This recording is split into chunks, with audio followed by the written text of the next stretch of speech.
Imagine yourself in the middle of a storm. The winds of anxiety, the waves of depression, the lightning bolts of uncertainty. All of these elements threaten to overturn the fragile boat of your peace of mind.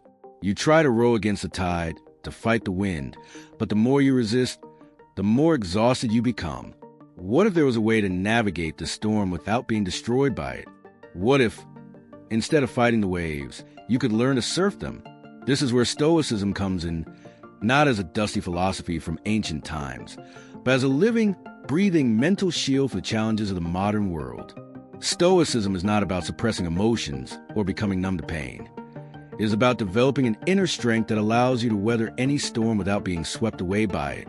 In this video, we'll explore how Stoic principles, developed over 2,000 years ago by figures like Seneca, Epictetus, and Marcus Aurelius, remain surprisingly relevant for those seeking to strengthen their mental health today. Whether you're struggling with anxiety, dealing with depression, or simply seeking greater emotional stability in your relationships and everyday life, the tools we'll share can fundamentally transform your approach to life's challenges. Our journey will span 10 chapters, each focused on a crucial aspect of practical Stoicism, from distinguishing what we can control from what is beyond our reach, to embracing awareness of mortality as a source of clarity and purpose. The goal is not just to understand these principles, but to integrate them into your everyday life, building a mental armor that doesn't isolate you from the world, but allows you to inhabit it with greater serenity and resilience. Get ready for a journey of self-discovery and empowerment. Let's start building your Stoic mental armor together. But first, subscribe to our channel to continue encouraging us to bring you valuable lessons like this. Okay? Let's start with the dichotomy of control. The first and perhaps most crucial building block of your Stoic mental armor is a seemingly simple but profoundly transformative principle: the dichotomy of control. Epictetus, a slave-turned-philosopher, begins his handbook with this fundamental observation: some things are within our control, and some are not. Stop for a moment and consider how much suffering in your life results from trying to control the uncontrollable. How many nights have you spent worrying about situations that were completely out of your control? Anxiety, that unwelcome companion of so many of us, often arises from this misalignment between our sphere of control and our sphere of worry. The Stoics clearly divided the world into two categories: what depends on us and what does not. According to Epictetus, what depends on us are our opinions, impulses, desires, and aversions, essentially our judgments and internal responses to events. What does not depend on us includes our bodies, property, reputation, social status, and, crucially, the actions of others. This distinction is not a philosophical abstraction, but a practical tool for peace of mind. Consider a common scenario. You prepare meticulously for an important presentation, but on the day of, you encounter technical glitches, a colleague constantly interrupts, and your boss seems distracted. The non-Stoic approach would be to allow yourself to become consumed by frustration over these external factors. The Stoic approach? To recognize that your preparation, your delivery, and your attitude were within your control. The technical glitches, the colleague's behavior, and the boss's attention were not. This does not mean passivity. On the contrary, it means directing all your energy toward what you can actually influence, rather than wasting in rebellion against the inevitable. It is like the wise gardener who does not waste energy cursing the rain or the sun, but adapts his efforts to the existing conditions. A practical exercise to implement this principle is the circle of control. When faced with a stressful situation, take a piece of paper and draw two concentric circles. In the inner circle, list everything that is within your control in the situation. In the outer circle, list everything that is outside of your control. Commit to focusing exclusively on the inner circle. If you're dealing with an illness, for example, your inner circle might include following recommended treatment, maintaining a positive attitude, and researching your condition. The outer circle would include the definitive medical prognosis, the speed of recovery, and specific physical reactions to treatment. This simple distinction does not eliminate life's challenges, but it radically changes our relationship to them. As Epictetus said, "Do not seek to have events happen as you wish, but accept events as they happen, and you will find tranquility." Start today. Identify a situation that's causing you anxiety in your life and apply the dichotomy of control. You may be surprised to discover how much mental energy is being wasted trying to control the uncontrollable, and how much peace can be found by redirecting that energy toward what's truly in your hands. The power of perspective. As we continue our journey of mental empowerment through Stoicism, we come across a second fundamental pillar: the extraordinary power of perspective. The Stoics understood something that modern psychology would confirm millennia later. It is not the events themselves that cause us suffering, but our interpretations of those events. Epictetus captured this idea in one of his most famous quotes: "What troubles men is not things, but their opinions about things." This is not just a philosophical observation, but a practical tool for transforming our experience of the world. When we understand that our interpretations shape our reality more than objective facts do, we gain extraordinary power, the power to rewrite our experience. Consider the rain that ruins your picnic plans. The same rain that you see as a disaster is celebrated by the farmer whose crop was threatened by drought. The difference is not in the rain, but in the perspective. And most important, that perspective is within your control. A powerful Stoic technique for changing perspectives is reframing, looking at the same situation from multiple angles. Did you lose your job? In addition to being a financial setback, it can be an opportunity for professional reinvention. Did a relationship end? In addition to the pain of loss, there's a possibility of personal growth and openness to new connections. The Stoics also practice the exercise of viewing from above, imagining themselves as looking at their problems from the perspective of the stars, contemplating the earth as a tiny speck in the cosmos. This technique does not diminish their real challenges, but rather puts them in perspective that often reveals their temporary nature and, in some cases, their relative insignificance in the vastness of the universe. In conflict situations, deliberately try to adopt the other person's perspective. The co-worker who harshly criticizes you may be struggling with pressures you're not aware of. The person who cut you off in traffic may be on their way to a medical emergency. This isn't denial of reality, but an expansion of it, acknowledging that our initial view is limited and often distorted by our own fears and insecurities. Imagine you've been rejected at work. The automatic interpretation might be, "This proves I'm incompetent." Stoic reframing would suggest alternatives. This is an opportunity to identify areas for improvement. Or, "This rejection directs me toward opportunities that are more aligned with my strengths." Or, "This is just one opinion among many that may be expressed about my work." The transformative power of perspective comes not from denying reality, but from recognizing that our initial interpretation of events is rarely the only possible one, and often not the most helpful. As Marcus Aurelius put it, "If you are distressed by external things, it is not they that trouble you, but your own judgment about them, and it is in your power to erase that judgment now." Start practicing today. Identify a situation that is troubling you and challenge yourself to find at least 3 alternative perspectives on it. Which one offers a more constructive path forward? Which one broadens your understanding of the situation? Reality is multifaceted, and the facet we choose to look at profoundly determines our emotional experience. Love, FATI. As our Stoic mental armor begins to take shape, we come to one of its most powerful and, paradoxically, most challenging components: amor fati, the love of fate, the love of everything that happens, exactly as it happens. This idea, though associated with the philosopher Friedrich Nietzsche, has deep roots in Stoic thought. It is a natural culmination of accepting the dichotomy of control. If we truly accept that certain things are beyond our power, the next logical step is not just to tolerate these inevitable realities, but to embrace them fully. Amor fati is not passive resignation. It is not merely submitting to the inevitable with a defeated sigh. It is a radically affirmative stance toward life. It is looking at everything that happens, including the setbacks, the losses, the difficulties, and not just accepting them, but embracing them as an essential part of your journey. Marcus Aurelius expressed this principle when he wrote, "Love only what happens to you and what is woven by fate, for what could suit you better?" This perspective recognizes a fundamental truth. Resisting what is already reality creates unnecessary friction that only amplifies our suffering. Consider how we typically respond to adversity. When we become ill, we often rebel internally. "Why me? Why now? This isn't fair." This mental resistance creates a second layer of suffering on top of the physical discomfort.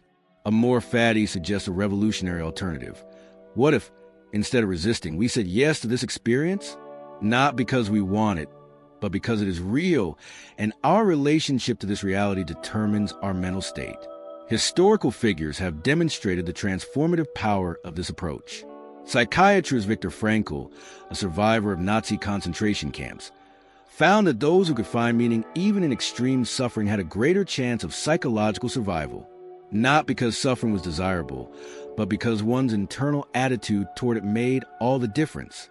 One practical exercise for cultivating Amor Fati is the technique of obstacle reversal, consciously transforming obstacles into opportunities.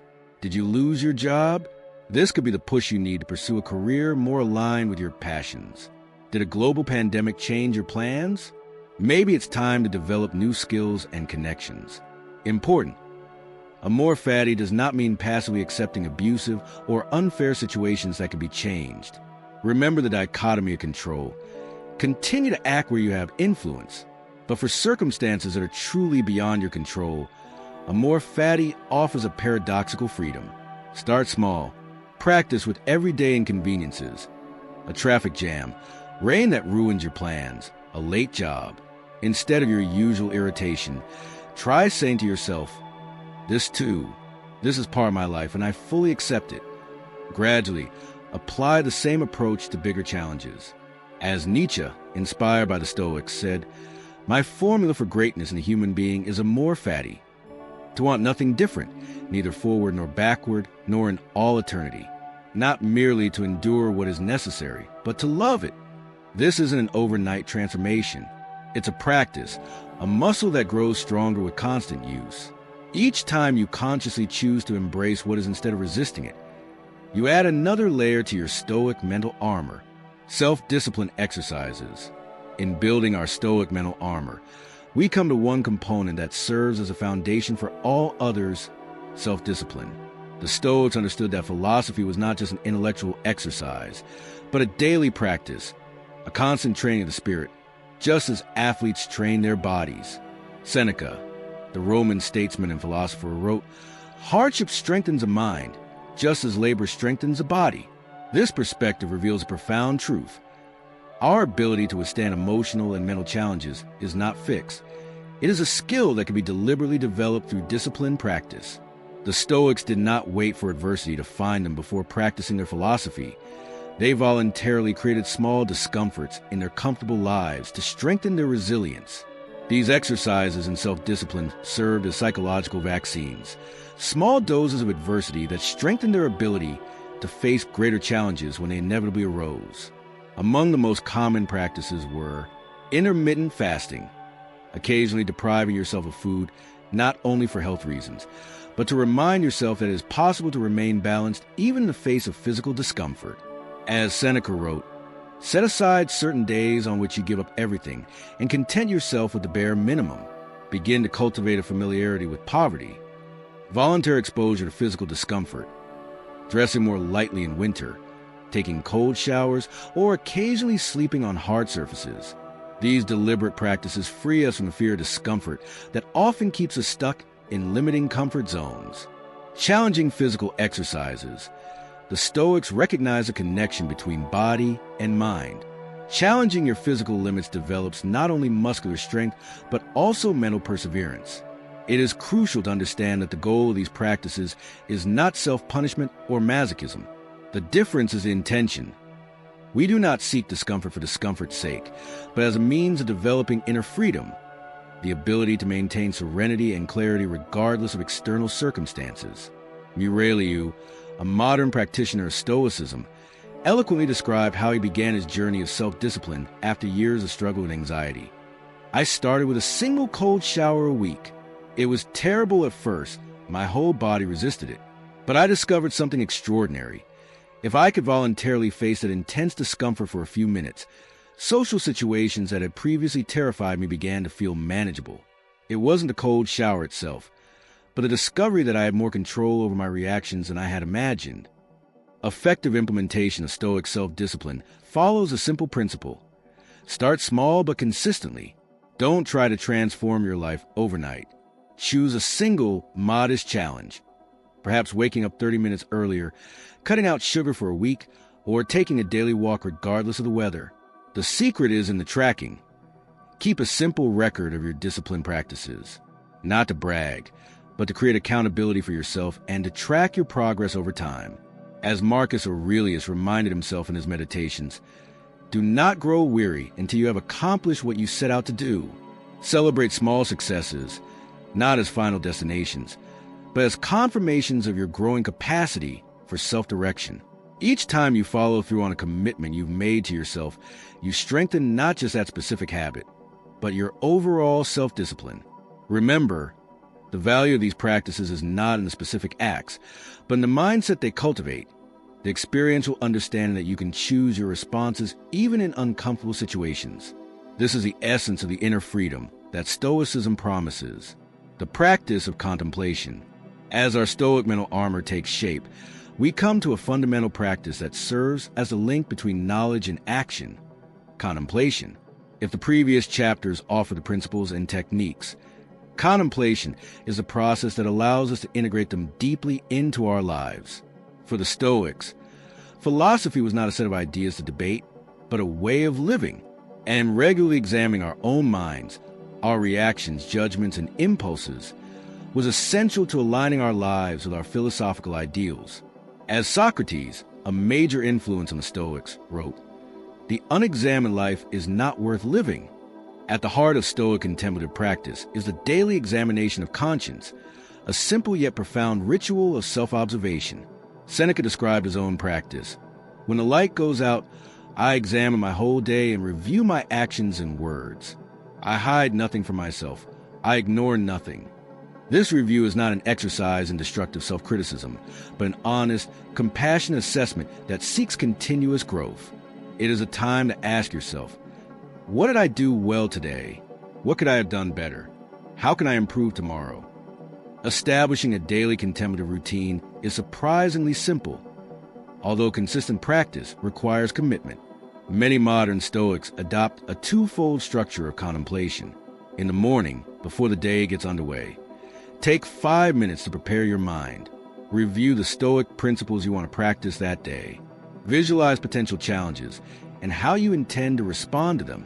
As Marcus Aurelius reminded himself, tell yourself first thing in the morning, today I will meet with people who are meddlesome, ungrateful, arrogant, dishonest, envious, and ill-tempered. Not to cultivate pessimism, but to be mentally prepared.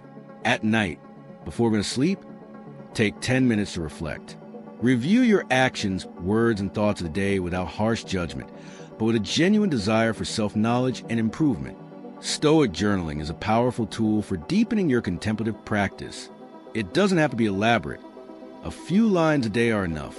The act of putting thoughts into words forces a clarity that thinking alone rarely achieves. As one modern practitioner of Stoicism writes, when I began writing about my emotional reactions, I noticed patterns I had never noticed in years of therapy. Seemingly different situations were eliciting the same kind of defensive response. Seeing this clearly was a first step toward change. Stoic contemplation also teaches us to observe our thoughts without completely identifying with them. When a disturbing thought arises, rather than being swept along by its narrative, the Stoic practitioner learns to say, a worrying thought is arising instead of, I am worried. This small linguistic shift creates a vital space between us and our thoughts, a space where our freedom of choice resides. This practice develops what modern psychologists call metacognition, the ability to observe our own mental processes. It's a skill that is at the heart of both ancient Stoicism and contemporary therapies like cognitive behavioral therapy.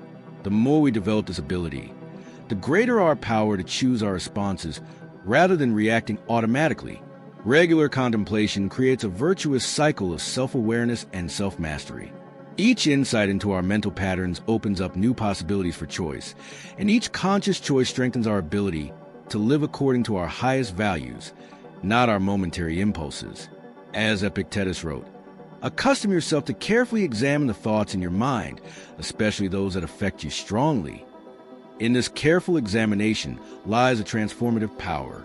Through regular contemplation, we not only gain insights into ourselves, but gradually become the conscious architects of our own minds. Acceptance without passivity. As our Stoic mental armor takes on more concrete form, we face one of philosophy's most powerful paradoxes: the creative tension between total acceptance of reality and vigorous action to change it when appropriate. This delicate balance, which we'll call acceptance without passivity, is often misunderstood, but it represents one of Stoicism's most valuable contributions to our mental health. Many mistakenly confuse Stoicism with resignation, a passive, resigned acceptance of circumstances. Nothing could be further from the truth. As Epictetus taught, make the best use of what is in your power and take the rest as it happens. Stoic acceptance is not an invitation to inaction, but rather a clear-headed recognition of current reality as the necessary basis for any effective action. It is the understanding that mentally resisting what is already a fact only wastes energy that could be directed toward constructive change. Consider the difference between these two approaches. Non-acceptance. This shouldn't be happening. It's unfair. I can't bear it. This attitude keeps the mind stuck in conflict with reality, creating additional suffering and often paralyzing our ability to respond effectively. Stoic acceptance. This is happening whether I want it to or not. Given that this is a reality I am dealing with, what is the wisest response? This acceptance is not resignation, but a solid platform from which we can act with clarity. Admiral James Stockdale, a prisoner of war in Vietnam for 7 years, attributed his psychological survival to Stoic principles. He fully accepted his captive status, which he could not change, while actively resisting attempts to break him morally where he had a choice. This paradox, complete acceptance combined with determined resistance, exemplifies acceptance without passivity. In everyday practice, this principle manifests itself as the ability to respond to situations with what psychologist Stephen Hayes calls psychological flexibility, the ability to be fully present with difficult thoughts and feelings while moving in the direction of one's values. Consider someone diagnosed with a chronic illness. Non-acceptance would manifest as denial, persistent anger, or an endless search for miracle cures. Passive acceptance might mean neglecting care that could improve quality of life. Acceptance without passivity acknowledges the reality of the condition while taking every possible step to live well within these new limitations. A practical exercise to develop this skill is what we can call yes and an adaptation of a principle from theatrical improvisation. Identify a challenging situation in your life. Start by affirming, yes, this is happening. Complete acceptance. Continue with, and I will respond as follows. Determined action. This simple practice trains a mind to simultaneously accept reality and take responsibility for its response. As Marcus Aurelius wrote, the hindrance to action advances action. What stands in the way becomes a way. It is important to avoid the common pitfalls at both ends of this balance.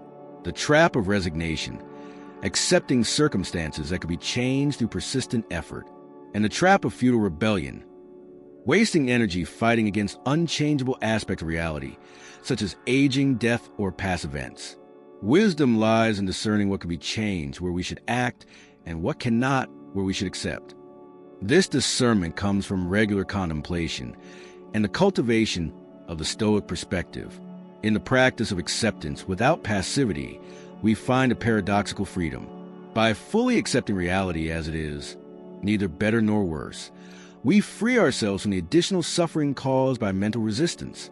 This freedom, in turn, frees up energy for more effective action in the areas where we can make a difference.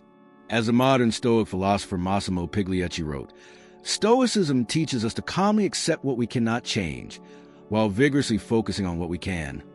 In this balance, this dance between serenity and determination, lies one of the most powerful cornerstones of our Stoic mental armor, the distant observer exercise. As we move forward in building our Stoic mental armor, we now explore a technique that serves as a bridge between theory and practice, the detached observer exercise. This powerful cognitive tool allows us to create a vital space between stimulus and response, the space where our freedom of choice resides. The Stoic concept of using representations correctly is at the heart of this practice. Epictetus taught that it is not the events themselves that affect us, but our interpretations of them. The the representations we create in our minds. The exercise of the detached observer trains us to distinguish between objective facts and our subjective interpretations. Imagine yourself in an emotionally charged situation, a conflict with a colleague, a hurtful criticism, a personal rejection. We are often so immersed in our emotional perspective that we consider it the only reality. The detached observer invites us to step back and observe the situation as if we were an impartial third party. In practice, the exercise works like this. When you notice intense emotions arising, take a conscious pause. Mentally step outside the situation and observe it as if you were watching a scene in a movie. Describe the situation in objective terms, clearly separating facts from interpretations. Observe your thoughts and emotions with compassionate curiosity, without judgment. Ask yourself, how would a wise person view the situation? A modern practitioner of Stoicism describes his experience. I was in a meeting when a colleague criticized my proposal in a way that I felt was demeaning. I felt my face burning and my anger rising. At that moment, I remembered to step away from the situation. I imagined myself looking down from the ceiling of the room. I saw two people, one making a critical comment, the other me having an emotional reaction. This simple shift in perspective dissipated some of the emotional intensity and allowed me to respond with poise rather than react defensively. It's important to understand that the goal is not to suppress or deny emotions, a common misconception about Stoicism. The purpose is to create a space of awareness that allows us to respond to situations wisely rather than reacting automatically based on unexamined emotional impulses. Studies in cognitive neuroscience confirm the effectiveness of this approach. When we label our emotions and observe them from a psychological distance, activity in the amygdala, the brain's emotional processing center, decreases, while increases in prefrontal cortex, responsible for executive functions such as rational decision-making. Healthy psychological detachment differs fundamentally from dissociation or emotional suppression. The Stoic observer remains fully present and aware of his or her emotions, but does not completely identify with them. As Marcus Aurelius reminded himself, separate yourself from your impressions. Define yourself. To practice this technique in less intense situations before applying it to greater challenges.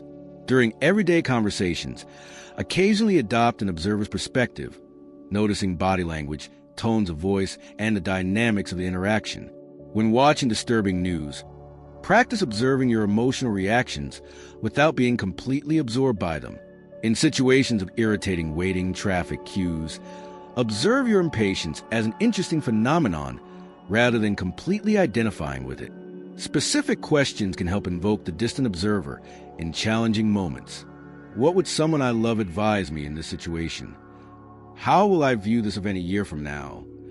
If this were a scene in a movie about my life, what would I notice? How would a Stoic sage respond to this challenge? Stoic writer Sharon LaBelle captures the essence of this practice. You could be in the middle of a storm, but that doesn't mean you have to be the storm. Detached observation allows us to remain in the storm without becoming the storm, a critical skill for navigating life's emotional ups and downs. As you cultivate this capacity for a healthy detachment, you will notice a gradual shift in your relationship with difficult thoughts and emotions. They don't disappear, nor should they, but their power to drag you into impulsive reactions diminishes significantly. This is a form of inner freedom that is available to all of us, regardless of external circumstances. As Epictetus observed, happiness and freedom begin with a clear understanding of one principle. Some things are within our control and some are not. Only when we learn to distinguish between what we can control and what we cannot does inner serenity become possible. The distant observer exercise is a practical tool for materializing this understanding in our everyday experience, transforming a philosophical principle into a lived skill that strengthens our mental armor against life's inevitable challenges. Gratitude as a daily practice. We now come to a component of the Stoic mental armor that may seem surprisingly simple, but has transformative power: the conscious and systematic practice of gratitude. Although it may seem more contemporary than ancient, gratitude was central to Stoic philosophy, serving as a natural antidote to the negativity and dissatisfaction that often dominate the human mind. The Stoics understood a universal tendency in human psychology. We tend to take for granted what we already have and fixate on what we lack. Seneca observed, It is human nature not to value what we have, but to long for what we do not have. This hedonic adaptation, our rapid habituation to the good things in our lives, is one of the greatest obstacles to lasting contentment. To counter this tendency, the Stoics developed specific practices of gratitude, particularly the exercise of imagined loss. Epictetus advised, when you embrace your child, your husband, your wife, say to yourself, I am embracing a mortal. This was not to cultivate fear or pessimism, but to awaken a deeper appreciation for the temporary presence of all that we value. Modern science confirms the wisdom of this approach. Studies in neuroscience and positive psychology show that regular gratitude practices produce measurable changes in the brain, increasing activity in regions associated with well-being and reducing activity in areas linked to anxiety and depression. In a very real sense, gratitude rewires our neural circuits to detect positives rather than threats. Establishing a structured gratitude practice can be surprisingly simple. Gratitude journaling involves regularly, ideally daily, recording 3 to 5 specific things you are grateful for. Specificity is key. I am grateful for the warmth of the sun on my skin during my morning walk has more impact than I am grateful for nature. Gratitude meditation involves taking a few minutes to deeply contemplate something you normally take for granted. A view, access to clean water, the presence of a loved one. Consciously explore how your life would be different without it. Expressing gratitude turns your inner feeling into action. Write a thank you letter to someone who has positively impacted your life. Study after study shows that this simple practice produces significant benefits for both the one giving the thanks and the one receiving it. Psychologist Maria, who integrates Stoic principles into her clinical practice, shares, I have seen remarkable transformations in patients with depression and anxiety who implement a daily gratitude practice. One patient in particular, after 3 months of consistent practice, described it as if she had cleared a dusty window through which she viewed the world. The same circumstances were there, but her perception had fundamentally changed. Stoic gratitude is not an exercise in superficial positive thinking or denial of real hardships. It is a clear-headed recognition that even in the midst of the most challenging circumstances, there are aspects of life for which we can be genuinely grateful. It is a deliberate recalibration of our attention. As Marcus Aurelius observed, do not live as if you were to live 10,000 years. Destiny is hanging over you. While you live, while it is possible, become good. This awareness of impermanence, a recurring theme in Stoicism, is not morbid but liberating. It heightens our appreciation of the present. The mental resilience we seek to develop through Stoicism is significantly strengthened by regular gratitude. When we cultivate the habit of noticing and appreciating the positive, we build a reservoir of well-being that sustains us during difficult times. As one modern Stoic wrote, gratitude is not just a response to good circumstances. It is a practice that creates good circumstances within, regardless of the external. Start today. Before you go to sleep, identify 3 specific experiences from the day that you are genuinely grateful for. Notice how even this simple exercise can begin to change the filter through which you perceive your life. Like all Stoic practices, gratitude is not a final destination, but a continuous journey. Each moment of conscious gratitude is another brick in the construction of your mental armor, a protection not against life's hardships, but against the unnecessary suffering we create through our limited perceptions. Memento mori. Our journey of mental strengthening through Stoicism now takes us to one of its most profound and, for many, most challenging practices. Memento mori, the deliberate contemplation of mortality. This Latin phrase, meaning remember that you will die, was a constant reminder for the Stoics, not as a morbid obsession, but as a powerful tool for clarity, purpose, and freedom from trivial fear. For a philosophy focused on living well, Stoicism pays remarkable attention to death, not out of fascination with the end, but precisely because of its transformative effect on how we live. As Seneca observed, no one appreciates the value of time more than those who know that life is short. Historically, memento mori has manifested itself in many forms. Victorious Roman generals were accompanied by a servant who continually whispered, "Remember that you are mortal," during their triumphal parades. Medieval artists painted skulls in their studios. Marcus Aurelius kept this awareness alive in his personal meditations, writing, You could leave this life right now. Let that determine what you do, say, and think. The primary benefit of this practice is not anxiety-inducing, but rather the opposite, liberation. When we consciously confront our mortality, many of the fears and worries that consume our mental energy are revealed for their true insignificance.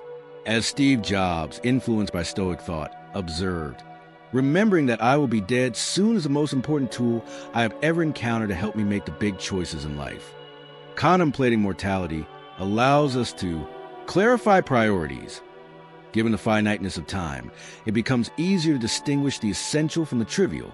Concerns about other people's opinions, social status, or material accumulation lose much of their power when viewed through the lens of mortality. Increased appreciation of the present. The awareness that each moment is irretrievable intensifies our experience of the now. As the poet Horace, influenced by Stoicism, wrote, "Carpe diem, seize the day, freeing yourself from fear." Paradoxically, regularly confronting the reality of death lessens the unconscious fear it exerts on us. As Epictetus taught, "Keep death before your eyes daily, and you will never have low thoughts or excessive desires." It is important to distinguish constructive contemplation of mortality from morbid anxiety about death. The Stoic memento mori is not a fearful rumination, but clear and calm consideration of natural reality. It is a reminder to live with appropriate urgency, not paralyzing fear. To incorporate this practice into your life in a healthy way, set aside regular moments of contemplation, perhaps weekly, to reflect on your finitude. Ask yourself, if I knew I had only 1 year to live, what would I change about my priorities? What would I let go of? What would I do more of? Use subtle visual reminders, not necessarily a skull on your desk, although some modern Stoics do just that, but perhaps a simple personal symbol that reconnects you with this perspective. Practice Stoic death visualization, an exercise where you peacefully imagine your last day, reflecting on how you'd like to have lived when that moment inevitably arrives. Psychologist Carlos, who uses Stoic principles with patients facing existential crises, reports, "Surprisingly, when I guide patients through structured meditations on their own mortality, the most common result is not increased anxiety, but a sense of liberation and clarity. Many report that worries that once seemed overwhelming lose their power significantly. It is remarkable how contemplative traditions around the world, from Buddhism to monastic Christianity, have independently converged on the practice of contemplating mortality as a path to a more conscious and meaningful life." Contemporary philosopher Alain de Botton observes, "The real purpose of thinking about death is not to make us depressed, but to help us live well." For many, the first encounter with memento mori may feel uncomfortable. We are culturally conditioned to avoid thoughts of mortality. But like all Stoic practices, its value reveals itself through consistent experience. Those who integrate this contemplation regularly often report a decrease in fear, greater clarity of purpose, and a deeper appreciation for life. As Marcus Aurelius wrote, "Perfection of character is this: to live each day as if it were your last, without agitation, without lethargy, without pretense." Memento mori teaches us not to die, but to live fully, now, while we have a chance. Integration of Stoic practices into daily life. We've reached the final chapter of our journey toward mental strength through Stoicism. Now that we've explored the fundamental principles and specific practices, we face the most important challenge. How do we integrate these tools into our daily lives to create lasting mental armor? The Stoics understood philosophy not as a set of abstract ideas to be contemplated occasionally, but as a daily practice, a way of life. As Epictetus emphasized, these are the things that philosophers should meditate on and exercise themselves in daily. These things they should write about, and these they should practice. Creating a Stoic daily routine provides structure for this integration. While it should be customized to your specific circumstances, a balanced practice could include, in the morning, 10 to 15 minutes, contemplative meditation on Stoic principles, mental preparation for predictable challenges of the day, setting specific practice intentions, e.g., today I will focus on the dichotomy of control in professional situations. During the day, momentary practices, brief pauses to return to a Stoic perspective in times of stress, conscious application of the distant observer technique when intense emotions arise, micro practice, of gratitude in everyday moments. At night, 10 to 15 minutes. Stoic examination of conscience. Journaling about observations and learnings. Contemplation of inspiring Stoic examples. Marina, a therapist who integrated Stoic practices into her life after years of suffering from generalized anxiety, shares, "The turning point for me was understanding the difference between formal and informal practices. Formal practices are dedicated moments, meditation, writing, and contemplation. Informal practices are the small moments throughout the day when I consciously apply a Stoic principle to a situation. Both are essential for real transformation. The key to successful integration is to start small. As contemporary Stoic philosopher Massimo Pigliucci advises, choose one Stoic practice and implement it consistently for a month before adding another. This gradual approach prevents overwhelm and allows each practice to genuinely take root in your life. It's crucial to track your progress, not for judgment, but for learning. A simple practice log can help, not just to keep track of what you've done, but how your practices are affecting your mental well-being and responses to challenges. Ask yourself regularly, what's working well? What do I need to adjust? Where do I still react automatically instead of responding wisely?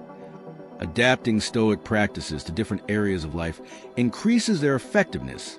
For example, at work, focus on a dichotomy of control during challenging projects. Practice acceptance without passivity with difficult colleagues. In relationships, utilize a detached observer during conflicts. Practice gratitude for the good qualities of loved ones. In health, apply amor fati to physical limitations. Incorporate self-discipline exercises that benefit both body and mind.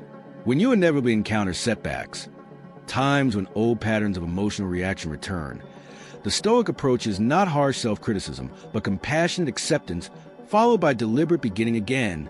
As Marcus Aurelius reminded himself, to begin again, that is what you should be prepared to do each day. To sustain motivation during your Stoic journey, it's important to connect with other practitioners. More and more Americans are discovering Stoicism.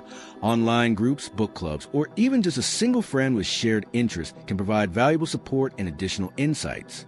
Resources for delving deeper into practical Stoicism are abundant. The classic works, Marcus Aurelius' Meditations, Seneca's Letters, Epictetus' Handbook, remain surprisingly accessible and relevant.